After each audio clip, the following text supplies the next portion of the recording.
Քանի որ տեղեկացանք, որ Աննա Հակոբյանի սիրտը էլ զբաղված չի, իրենք ամուսնալուծվել են, չնայած չէին հասցրել ամուսնանալ, ես կուզեի, քանի որ ցանկություններ ունեմ վարչապետ դառնալու, կցանկանայի առաջարկություն անել, միգուցե Աննա Հակոբյանը համաձայնվի ու մենք միասին պայքարենք, որպեսզի ես դառնամ Հայաստանի Հանրապետության վարչապետ, շատ ուրախ կլինեմ, շատ շնորհակալ կլինեմ։ Ըստ Նիկոլ Փաշինյանի պնդումների 100,000 ադրբեջանցիներ պետքա վերադառնան Հայաստանի Հանրապետություն, որտեղ ըստ իրենց ժամանակին իրենք ապրել են։ Հիմա հաշվի առնելով այս օրը, որը խորհրդանշական է, Սումգայիթի ջարդեր եւ այսպես շարունակ, պետք է նշեմ եւ առաջարկեմ, որպեսզի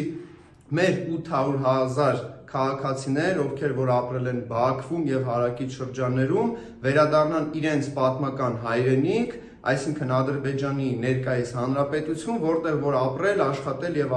արարել են մեր հայրենակիցները, մեր պապերը։ Այնպես որ եթե առաջարկս ընդունվի, թող 100,000 ադրբեջանցիներ, ովքեր իբր թե ապրել են Հայաստանի Հանրապետության տարածքում եւ դա եղել է իրենց տարածքները, առաջարկում եմ, որ մեր 800,000 քաղաքացիները, իրենց իրավահաջորդները, հետնորդները վերադառնան մեր պատմական Ադրբեջանի Հանրապետության ներկայիս տարածքում գտնվող Բաքու, որտեղ որ մենք ապրել ենք, աշխատել ենք եւ արարել ենք։